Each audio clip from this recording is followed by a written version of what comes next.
back to Milo Farms. Well, irrigation season has arrived and we've got the irrigation water turned on yesterday and getting the ditch all flushed out, and then we're going to go ahead and get the ditch pump started. So what we're going to talk about today is how to prime a pump. There's two different ways to do that. When you have a centrifugal pump like this, you can use a bucket and a wrench to take the plug out of the top and fill it, or you can use an old washing machine hose to fill the pump off of a garden hose. So we'll talk about the first method and the problems with it, and then we'll demonstrate the second method. So the first method would be to use a wrench and remove this plug right here. And in many cases that plug gets rusted in and is very difficult to remove. But if you get it out, then you'll take this bucket, fill it with ditch water, fill the pump up to right here, put the plug back in, and the pump will be primed. One thing you always want to check for is to make sure that the drain plug is back into the pump. The other thing you want to make sure is in your pickup on the end that you have a foot valve. In this case, the foot valve is about 4 feet down there at the bottom, and the foot valve is a one-way valve that allows the water to come up the pipe but not go back down, which will prevent you from losing your prime on the pump. So the problem with this pump is this bolt or this plug is rusted in, doesn't come out, and I don't want to break something trying to do that. So we're not going to use this method. We're going to use the washing machine hose method. I'd never heard this method or seen this method demonstrated before, but I came up with it by myself on how to do that. One thing I can see as a problem is you wouldn't want to over pressurize this pump and potentially blow seals out of it, but I don't know how much pressure it would take to actually do that. So what we're going to do in this case is we're going to put the washing machine hose on one of these lower valves. We're going to leave this upper valve cracked, and we're going to allow this all to fill up. It's going to fill this pipe as well, and then it'll start trickling out of up here, and at that point we know that we filled the entire pump all the way up to the top. But we won't pressurize it to actually put pressure on the workings of the pump. We'll just allow the water to come out here at the top. So we'll go ahead and take this hose. It's got female ends on both ends. This is just an old garbage washing machine hose.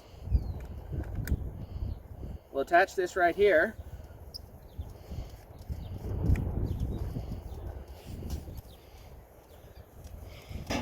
And then all these other valves we're going to go ahead and close down to almost nothing to start with.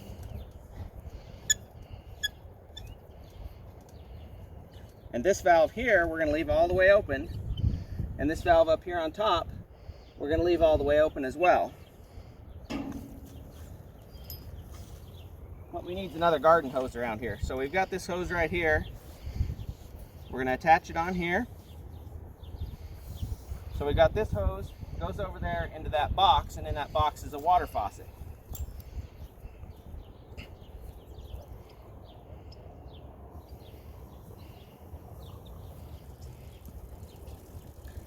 So we got the water on, we've got it just cracked open a little bit. You can see it starting to dribble out of these other faucets, which is fine, but you can hear the water starting to fill up the pump. It's going to fill the pump up, and it's going to fill this pipe up all the way down to the water level down in this pipe here. So when it gets full, you'll see the water come out of here as well as here, just like that. And again, we're making sure not to over pressurize the pump and potentially cause any damage there. So we'll go ahead and we'll shut these off, and then we'll go ahead and shut off the one that is filling the pump right here. Shut that guy off.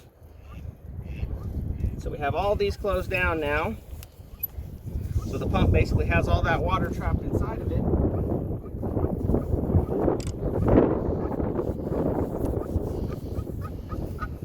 Then we've turned off that water faucet over there. And we're going to go ahead and disconnect this because we don't want there to be any possibility of back flushing ditch water into our potable house water. So we don't want any possibility of that happening. So we've got that all disconnected. We've got everything totally shut off to start with. And we're going to go ahead and start the pump. And we'll just let this be cracked open just a tiny bit. And you'll see the water coming out. Sometimes it'll just start all by itself. Other times you'll have to just crack it little by little just to let the bubbles out.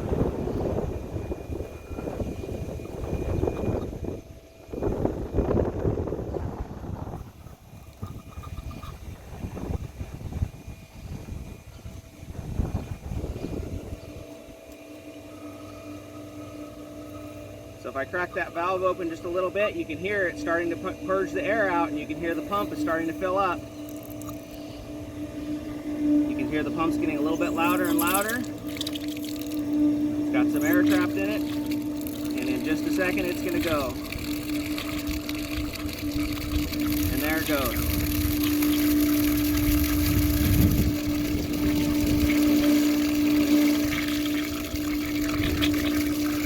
So there was our issue right there. We had air trapped in it.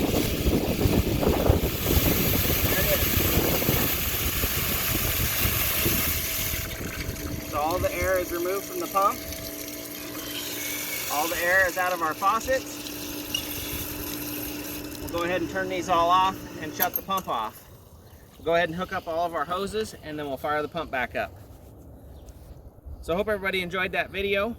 Basically, that's just a demonstration on how to do it. It's something that I've had several questions from people that were new to the kind of irrigation and lawn sprinklers that came out of an irrigation ditch. So my hope is if somebody needs to know about that in the future, I can give them a link to this video, and then I don't have to go up and demonstrate it for them in person. They can just take care of it and be able to see how to do it. So I hope everybody enjoyed the video. Please like, comment, subscribe. Remember, you can't finish a project without getting started.